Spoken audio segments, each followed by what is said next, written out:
بسم اللہ الرحمن الرحیم نحمدہ ونصلی علی رسولہ الکریم۔ آپ صلی اللہ علیہ وسلم بہت ساری چیزوں میں اضافہ فرماتے تھے رمضان المبارک کے مہینے میں۔ اس میں ایک سخاوت بھی تھی کہ مال کا خرچ کرنا، لوگوں کو دینا، ضرورت مندوں کو دینا۔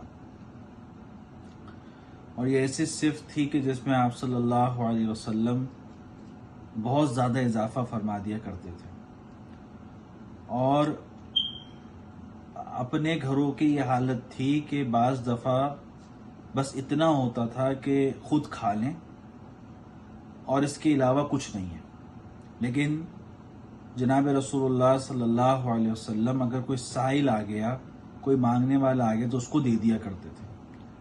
یہی حالت جو ہے، یہی سارا سلسلہ صحابہ اکرام رضی اللہ تعالیٰ اجمعین کے اندر بھی آیا، اور صحابیات رضی اللہ تعالی عنہن کے ان کے اندر بھی آیا، اور یہی صفات جو تھیں ازواج مطہرات میں بھی تھیں کہ بہت سے ایسے واقعات ملتے ہیں کہ گھر میں بس اتنا ہے کہ خود کھا لیں، وہ بھی بہت ہی سادہ، لیکن کوئی مانگنے والا آ گیا تو اس کو دے دیا، خود کچھ بھی نہیں ہے۔ اسی طریقے سے حضرت عائشہ رضی اللہ عنہ کا قصہ ملتا ہے کہ ان کے پاس کہیں سے ہدیے وغیرہ آئے، کچھ آیا، انہوں نے دے دیا۔ اس کا مفہوم بیان کرنا شما فرمائے، کوئی مانگنے آیا اور ان کو دے دیا۔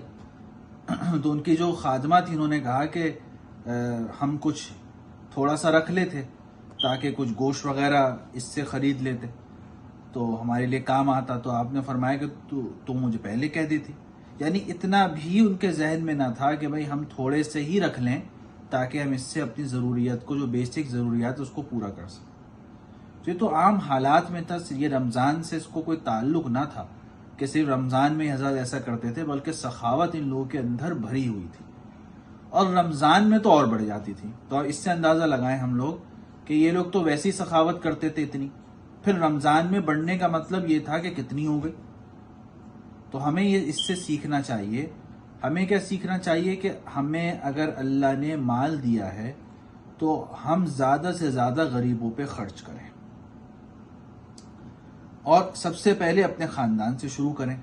دیکھیں کوئی خاندان میں غریب ہے تو اس کی مدد کریں، اور اگر خاندان میں غریب نہیں ہیں یا ہم مدد کر چکے تو پھر باہر جائیں، دوستوں میں، نیبرز میں، باہر کہیں جا کر کسی کی بھی جو بھی ضرورت مند ہے اس کی مدد کرنے کا جذبہ ہو۔ یعنی رمضان میں ہم اپنے اندر یہ بات لائیں کہ ہم لوگ دوسروں کی مدد کرنے والے بنیں۔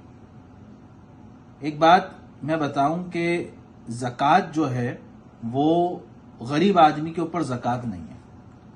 امیر آدمی جو نصابی ہوگا، یعنی زکوٰۃ دینے کے قابل ہوگا، اس کو زکوٰۃ دینی ہے۔ کس کو؟ غریب کو۔ غریب کے اوپر زکوٰۃ ہی نہیں ہے۔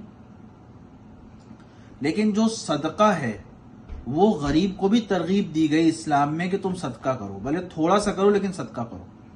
تو اس کو بھی ترغیب دی جا رہی ہے کہ وہ بھی اپنے سے جو غریب ہیں یا اپنے کے جو برابر ہے ان کو دے، صدقہ تو نافل۔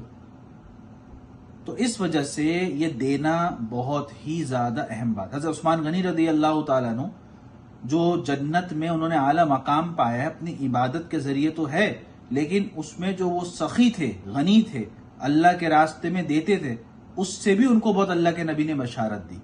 تو اس سے پتہ یہ لگا کہ جو بندہ امیر ہے تو یہ ضروری نہیں کہ اس کی جو امیر ہونا اس کو جو ہے غلط چیزوں کی طرف ہی لے کے جائے گا، لازمی نہیں۔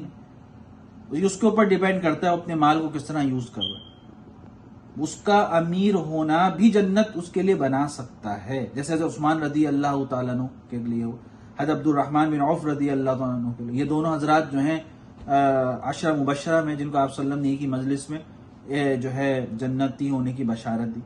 حضرت عثمان غنی رضی اللہ تعالیٰ عنہ جب بھی مسلمانوں کو ضرورت پڑتی تھی کوئی جگہ خریدنے کی تو وہ جو ہے وہ کوئی جگہ خریدنے کی تو وہ اس میں جو ہے وہ جگہ ڈونیٹ کیا کرتے تھے، کوئی مال دینے کی تو اس میں مال دیا کرتے تھے اللہ کے راستے میں، کسی غریب کو ضرورت پڑتی تو اس کو غریب سے غریب کو دیا کرتے تھے۔ تو بہت ساری چیزوں میں مدد کیا کرتے جس سے اللہ رب العزت ان کو بہت اعلیٰ مقامات دیے جنت میں. تو ہم بھی کوشش کریں اور زیادہ سے زیادہ ہمارے پاس مال ہے تو ہم زیادہ سے زیادہ اللہ کے راستے میں دیں تاکہ غریبوں کا فائدہ ہو. انسان گروسری دے سکتا ہے, انسان جو ہے وہ غریبوں کے لیے کپڑے بنا سکتا ہے, تو غریب کے بچے کتنے خوش ہوں گے جو کپڑے نئے پہنیں گے, خود وہ غریب لوگ نئے کپڑے پہنیں گے. جتنا ہم کر سکتے ہیں اتنا کریں, ہمارے لیے فائدہ مند ہوگا. اللہ پاک وہی ہمیں جو ہے وہ سخاوت پہ لائے اور زیادہ سے زیادہ غریبوں کی مدد کرنے کی اللہ توفیق عطا فرمائے.